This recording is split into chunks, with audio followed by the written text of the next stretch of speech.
Ven, Espíritu Santo, inflama nuestros corazones en las ansias redentoras del corazón de Cristo, para que ofrezcamos de veras nuestras personas y obras, en unión con Él por la redención del mundo.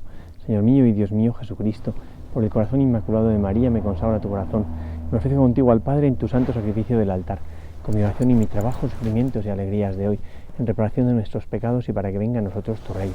Te pido en especial por el Papa y sus intenciones, por nuestro obispo y sus intenciones, por nuestro párroco y sus intenciones. Oh Señora mía, oh Madre mía, yo me ofrezco del todo a ti. En prueba de mi filial afecto te consagro en este día mis ojos, mis oídos, mi lengua y mi corazón. En una palabra, todo mi ser, ya que soy todo tuyo, oh Madre de bondad, guárdame y defiéndeme como cosa y posesión tuya. Amén. Nuestra Señora de los Apóstoles ruega por nosotros. Vamos a contemplar este Evangelio que la Iglesia nos propone para el día de hoy, en el que vemos un acontecimiento que hemos visto muchas veces, pero que siempre nos ayuda a contemplar, porque es verdaderamente conmovedor, como el Señor muestra toda esa fragilidad, esa bondad, esa ternura, esa suavidad que Él tiene con nosotros, ¿no? Y dice así el Evangelio: en aquel tiempo, al enterarse Jesús de la muerte de Juan el Bautista, se marchó de allí, en barca, a un sitio tranquilo y apartado. Al saberlo, la gente lo siguió por tierra desde los pueblos. Al desembarcar vio Jesús el gentío, le dio lástima y curó a los enfermos. Como se hizo tarde, se acercaron los discípulos a decirle: estamos en despoblado y es muy tarde. Despide a la multitud para que vaya a las aldeas y se compren de comer. Jesús les replicó: no hace falta que vayan, dadles vosotros de comer. Ellos le replicaron: si aquí no tenemos más que 5 panes y 2 peces. Les dijo: traédmelos. Mandó a la gente que se recostara en la hierba, y tomando los 5 panes y los 2 peces, alzó la mirada al cielo, pronunció la bendición, partió los panes y se lo dio a los discípulos. Los discípulos se los dieron a la gente. Comieron todos hasta quedar satisfechos. Recogieron 12 canastos llenos de sobras. Comieron unos 5.000 hombres, sin contar mujeres y niños. Es un evangelio, como digo, precioso, donde empieza pues con un deseo del Señor.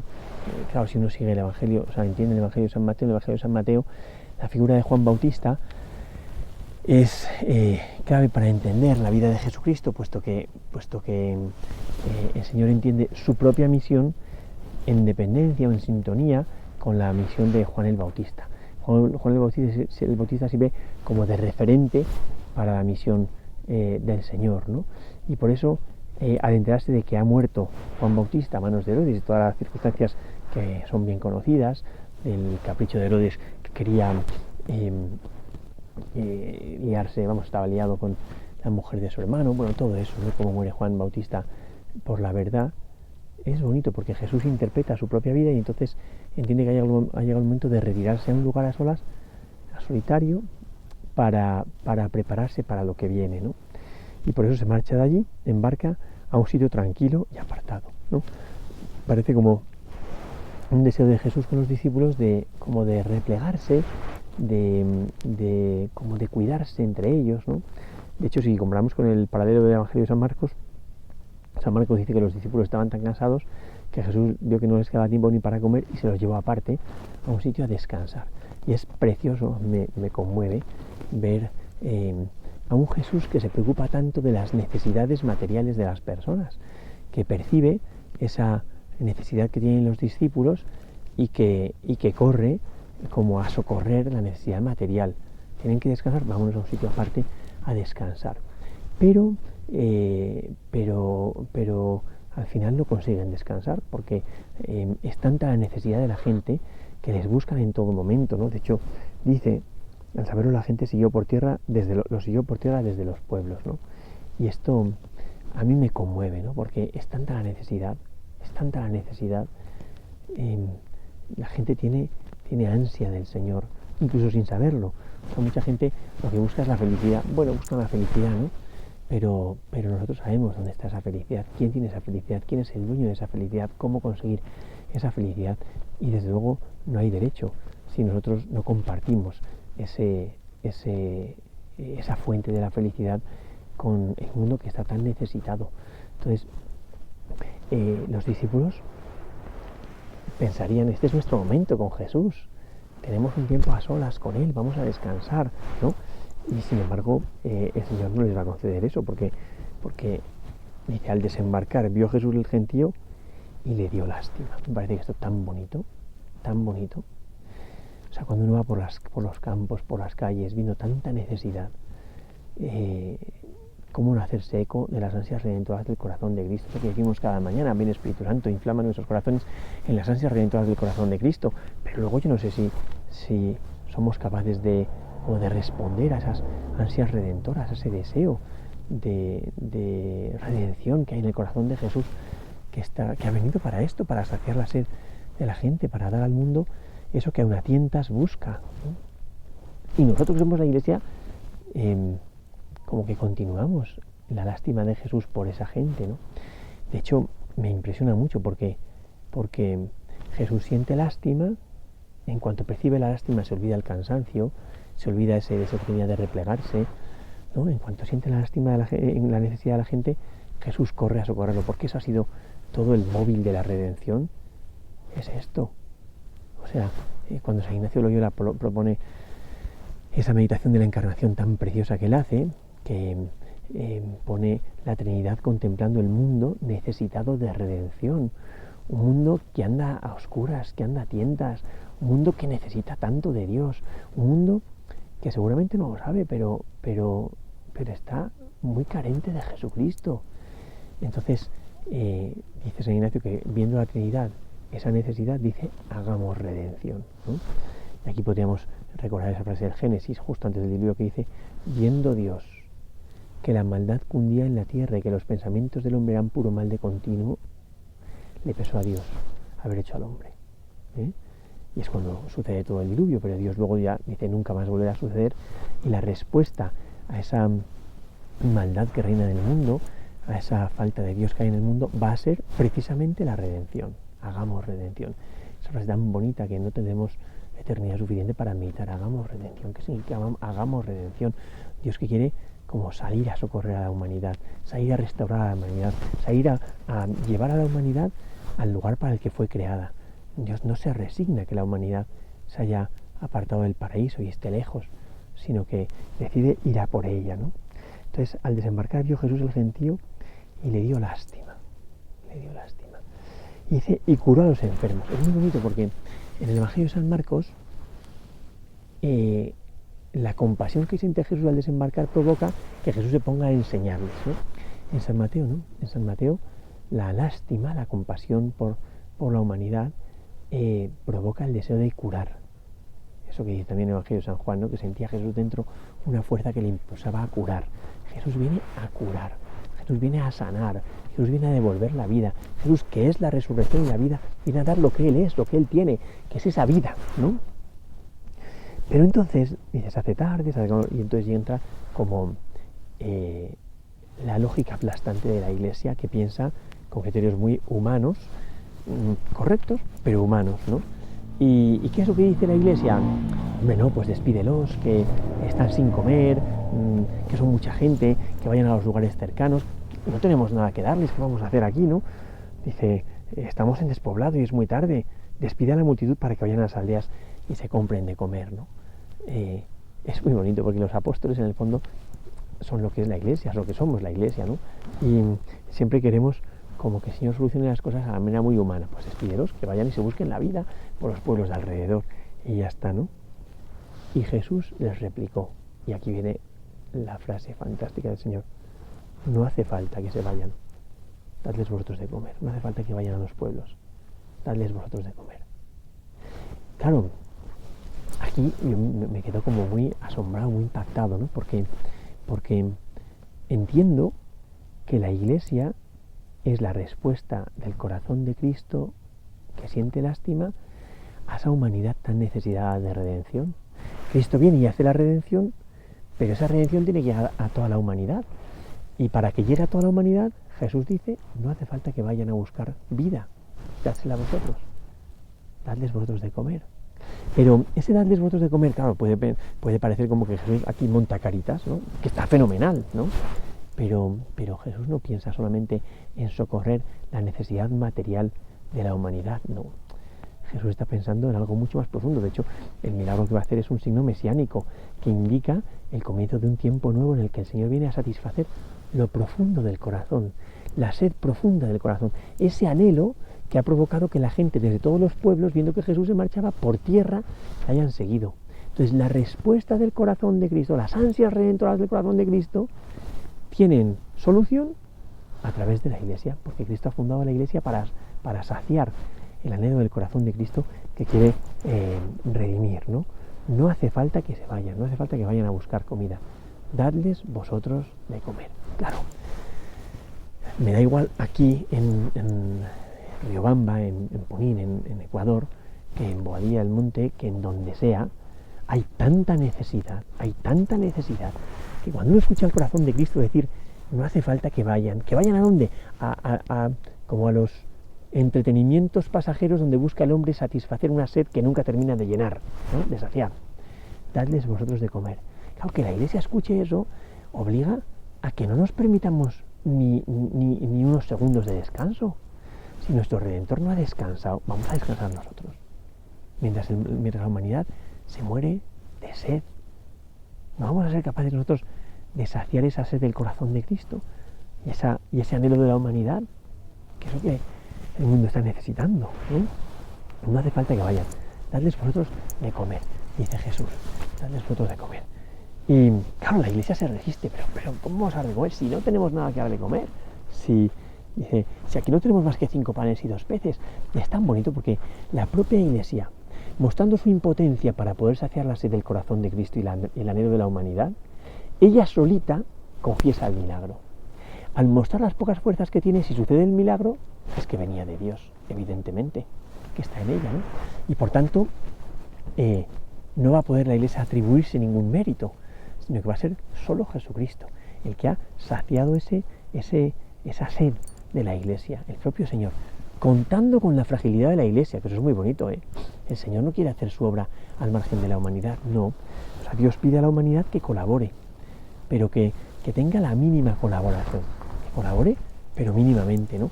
Y entonces va a saciar la sed del corazón, del anhelo, del corazón de Jesús y el anhelo de la humanidad, ¿no?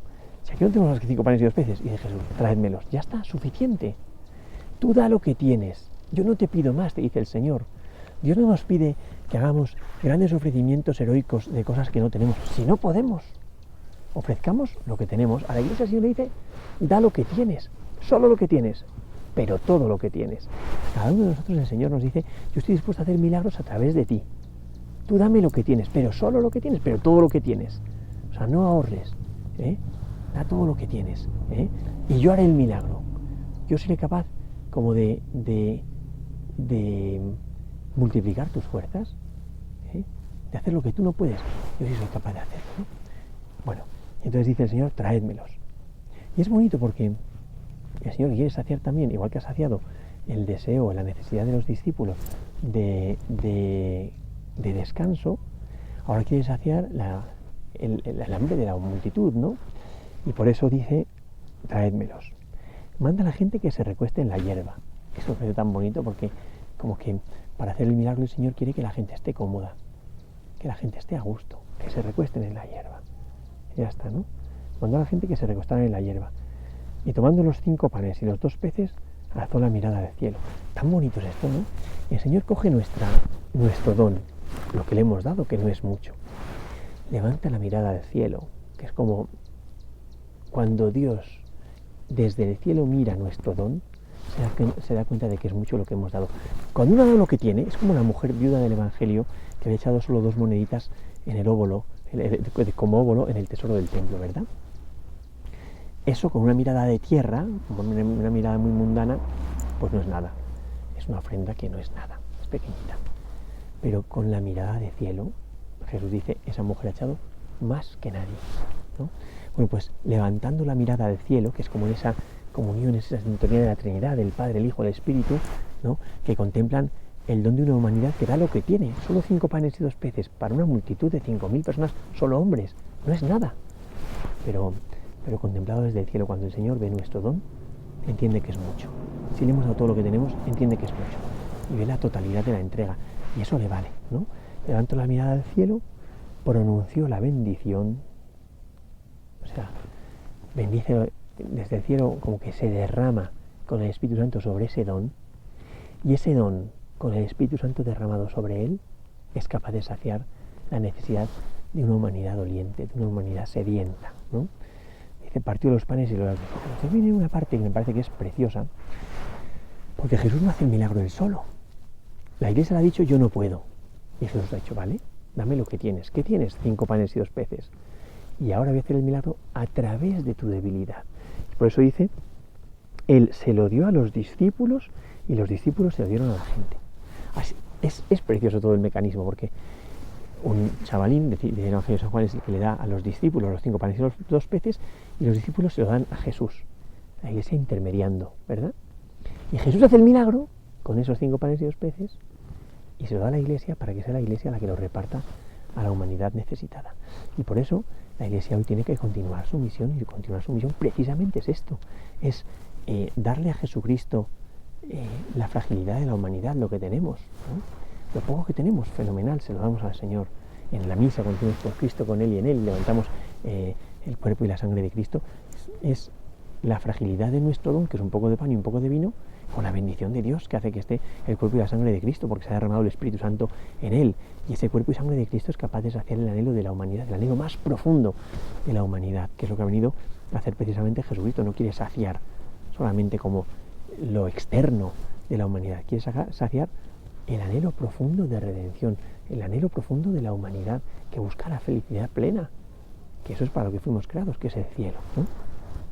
Y por eso se lo da a los discípulos. Y aquí entendemos entonces cuál es el papel de la Iglesia en el mundo, que es ser intermediaria entre Dios y los hombres, servir de cauce para que los hombres se encuentren al Señor fácilmente, y también servir de cauce para que todo el don de Dios, toda la gracia de Cristo, llegue a la humanidad. Esta es nuestra misión, esta es la misión de la Iglesia, esto es lo que tenemos que hacer en el mundo, esto es lo que Dios nos ha encargado. Y ya vemos que es un encargo gravísimo, un encargo importantísimo, porque tenemos la felicidad de la humanidad en nuestras manos, ¿no? Dice, y ellos se lo dieron a la gente. Yo no sé, lo he pensado muchas veces, cómo se lo darían a la gente, porque siempre he pensado que 5 panes y 2 peces es demasiado poco, y que Jesús no hace un milagro vistoso, es decir, no sucede un milagro, entonces todo el mundo ve una especie de panadería y ya está. No, los discípulos también tienen que poner su fe como ahí delante, ¿no? Para, pues con el pan que te han dado, dárselo a la multitud, ¿no? Claro, es posible que los discípulos, cuando les dio Jesús un pan, dijeran, bueno, un pan para 5.000, pero ¿de qué va? ¿No? Pero lo que hacen es darlo. Jesús me pide que dé este pan a la multitud, yo lo doy. Y sucede el milagro, y otro, y otro, y otro, y así va sucediendo, que el Señor es capaz como de multiplicar. Y dice, comieron todos hasta quedar satisfechos. Es tan bonito eso. Comieron todos hasta quedar satisfechos. El milagro del Señor nunca es mezquino, nunca es mezquino. Pero si no había nada, si solo teníamos la fragilidad de la Iglesia, ya, pero con la fragilidad de la Iglesia puesta en manos del Señor, todos pueden comer hasta quedar satisfechos, hasta saciarse totalmente, ¿no? Y no solo eso, sino que una vez satisfecha la gente, todavía quedan un montón de sobras, ¿no? De hecho lo dice, ¿no? Dice que comieron todos hasta quedar satisfechos, y recogieron 12 cestos llenos de sobras. El 12 que en el Evangelio es el número de la totalidad, ¿no? Recogieron todas las sobras que sobraron, quedan un montón, con la fragilidad de la Iglesia. ¿Cómo no recordar esa frase que San Pablo siente que le dice Jesús, ¿no? Pablo, te basta mi gracia, la fuerza se realiza en la debilidad. El Señor nos está pidiendo, para saciar el anhelo de una humanidad necesitada, de una humanidad sedienta, nos está pidiendo a la Iglesia que colaboremos con todo lo que somos, que es muy poco, ya lo sé, sí es muy poco, pero todo lo que somos y puesto en manos del Señor es tanto. El Señor puede hacer tanto con tan poco. Cuando uno piensa en la vida de los santos, pienso por ejemplo en la Madre Teresa de Calcuta, que me impacta tanto, una mujercilla tan pequeña, tan frágil, tan arrugadita, pero puesta en manos de Dios, es un terremoto de caridad que es capaz de saciar a una humanidad doliente, ¿no? Bueno, pues ojalá que seamos suficientemente generosos y valientes, que tengamos una fe suficiente como para que podamos ponernos totalmente en manos del Señor, y el Señor a través de nosotros pueda hacer su milagro, que Dios de verdad pueda tomar nuestra vida y con nuestra vida hacer maravillas, que es lo que está deseando hacer, porque dentro de nosotros hay un santo en potencia. Lo único que hace falta es que creamos que Dios puede hacerlo. y lo pongamos todo en sus manos. Gloria al Padre, al Hijo y al Espíritu Santo, como era en el principio, ahora y siempre, por los siglos de los siglos. Amén.